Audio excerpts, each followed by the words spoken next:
Yan, magandang umaga mga granay. Ito yung gagawin natin.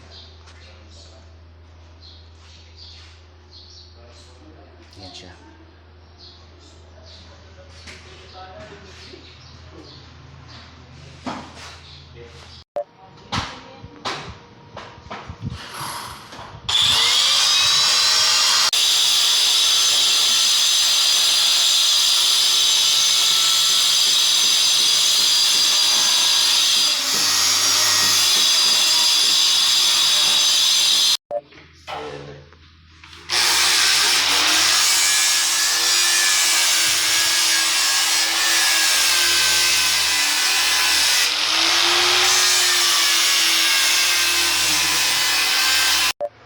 So, ito yung ginawa natin.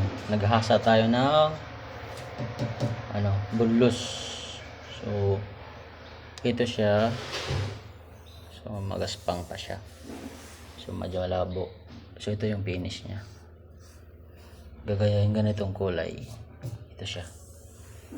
So, panghasa natin may 50 hanggang 3,000. Yan siya. Para makuha natin yung kulay nito.